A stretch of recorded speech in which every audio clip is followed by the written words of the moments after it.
All right, guys, welcome back. Bear down, and I have got something this morning that I think is really going to pique your interest because it's becoming more and more reality for me. I made jokes that it's not really possible for us to do the double trade down. You didn't see it happen last year. You didn't see the reality of it. This situation that's fluid and moving with Ryan Poles, the Commanders, all the other teams involved, it's becoming more and more clear that this really is an opportunity for Ryan Poles to pull off multiple trades in the first round with the Bears alone. So the Bears will be able to pull off some magic that's going to make Ryan Poles a legend. First of all, let's talk about Ryan Poles and his relationship with Kevin Warren. I didn't do a video on Kevin Warren's interview, mostly because I was told about the interview from Swifty, and I knew he'd be doing one, and he did an excellent job with it.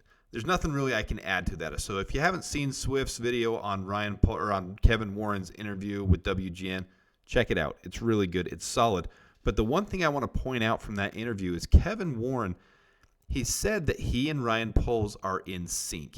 He said they're on the same page. So I very highly doubt that Kevin Warren went to that interview with WGN and said anything that was outside of the scope of what he and Ryan Poles had talked about previously. These two men already had on their minds what they're going to do. It's becoming more and more clear to me and people like me who analyze the inner depths of Ryan Poles and the workings of how he works, and not just the media's narrative of, well, we have to get the flashy new toy because it's the flashy new toy. There were so many things in that interview where Kevin Warren was happy with where Justin Fields is. He sees growth in him. He sees a rare talent in him, and that he sees him continue to grow. And as we put more pieces around him, he'll grow. Very similar to what Ryan Poles in the final interview of the year said, that as we put pieces around Justin Fields, he'll continue to grow. I have no doubt he meant with the Bears. There's no way he said he'll continue to grow. As we get pieces, he'll grow with another team. It makes no sense.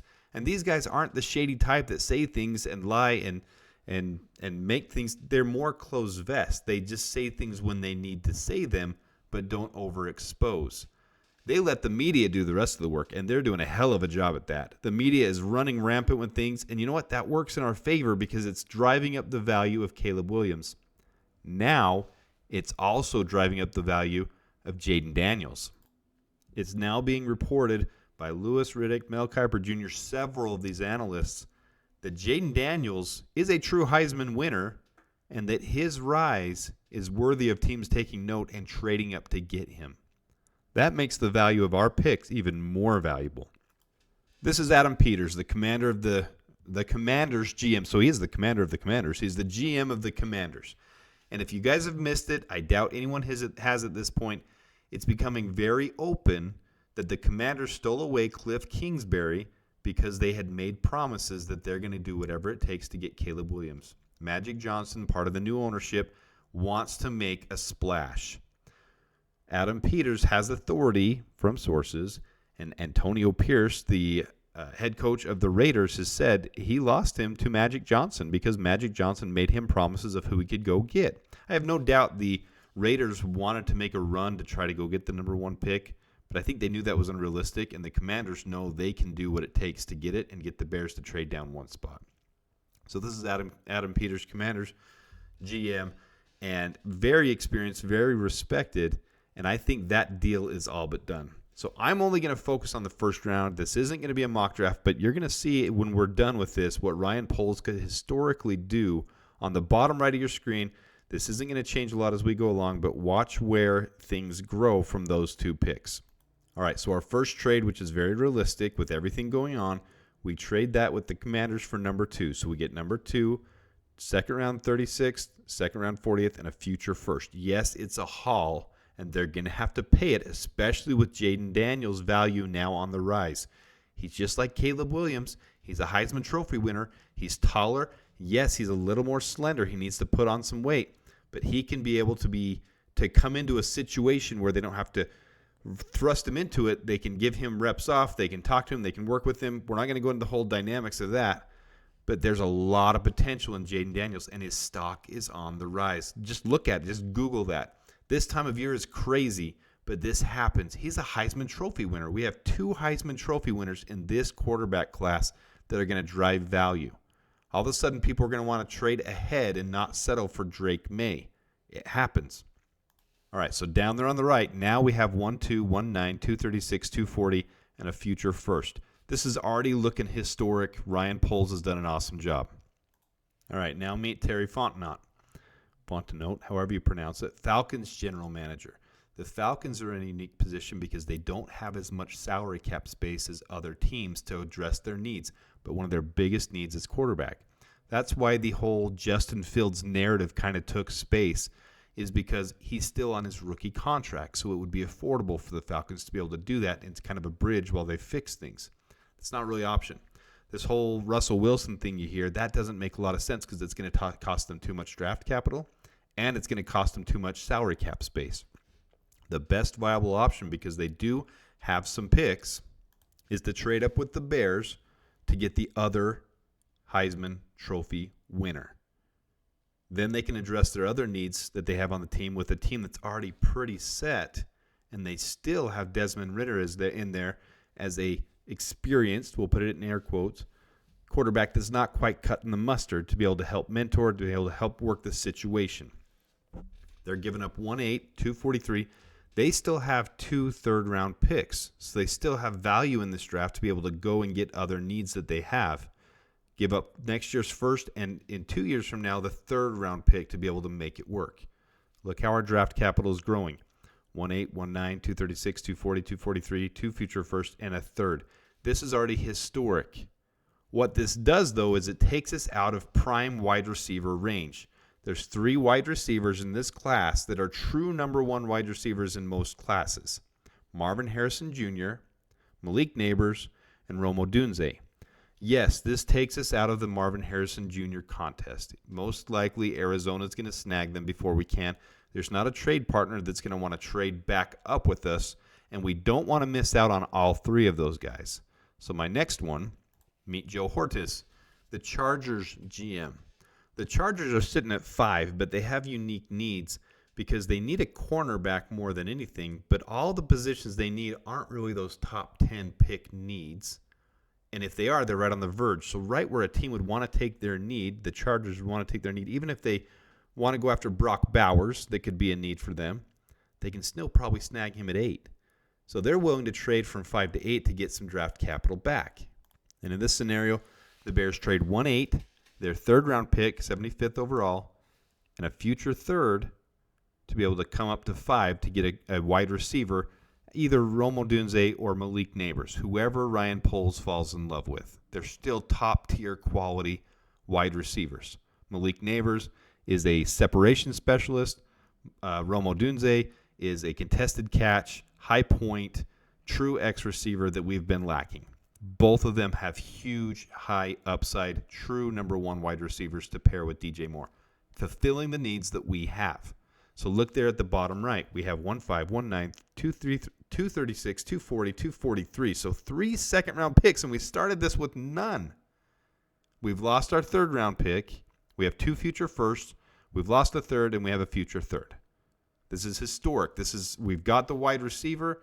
Now we have to focus on our other need. Come into the picture, John Schneider, Seahawks GM. Seahawks have 2 very unique needs. Well, not unique, but unique to this draft and where their situation is. They need an offensive tackle, and they need defensive line help all across the board. Both of those things, if they want the guy of their choosing, will be prime at 1-9. Perfect trade partner. The other reason it's perfect is because historically the center position does not usually go in the first round. When it does, it's because there's a unique and special center. Jackson Powers Johnson fits that bill to me. Jackson Powers Johnson is a center worthy of going in the first round. And I've shown that in some other videos, but just a quick reference, he's only allowed 1 sack, hit, or hurry the entire year out of 430 some odd snaps. It's unheard of. I'm going back right now and doing my research for that, and the least that I can find compared to that is other centers that have gone in the first round that have had 3 through the entire year. It's ridiculous. His one flaw is he's a little too aggressive, and he has more penalties than other centers but it's not by an enormous amount. It's right within range, and that's something coaching can help with, and he's going to adapt to the NFL level super easy, in my opinion.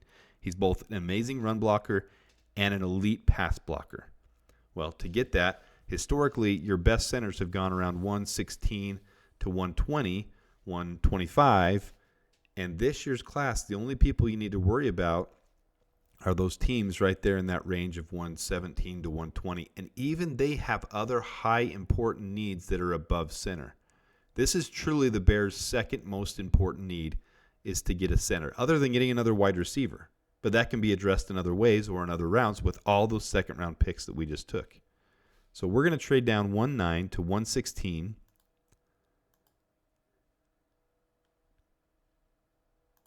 I had an error on that real quick. If you saw 1-8, it's 116, 376, and a future second-round pick. So now look at the bottom right. From those two initial picks at 1-1 and 1-9, which is a ton of draft capital, which is why it's possible to do this, we get 1-5. We take a wide receiver. 1-16, we take a center, which we could probably get him a little bit later. But this is what you do, and this is what Ryan Poles did last year with Darnell Wright. You take your guy at a spot above where you need to because you want him.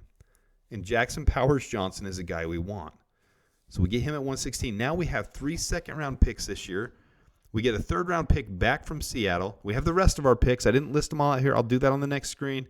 But then we have 2 firsts next year. We have an additional second. And then we lose a third, but we get a third in 2026. This is a masterclass on how to be a GM. And yes, it took some luck. It took some luck with the end of last year with the Texans winning. And it took some luck this year with the Panthers having the worst record. But this is actually realistic. This really is realistic. The more I'm going through it in my head, with each of these teams' needs and scenarios, it really is realistic that this could happen. And then this is where it leaves us for the next 3 years. We've turned those 6 picks into 9, and they're all high-value picks. It's not like we turned them into picks lower than our last 5th-round pick or even lower than our 3rd-round pick. They're all picks that we gained in the 2nd round. 3 second-rounders is what we just gained. And this is realistic. It's crazy what Ryan Poles can pull off. And then next year we have 3 first-rounders and 3 second-rounders. No 3rd-rounder, but you've got 6 picks in the first 2 rounds. And then an additional 3rd in 2026. This really is shaping to be such a special offseason.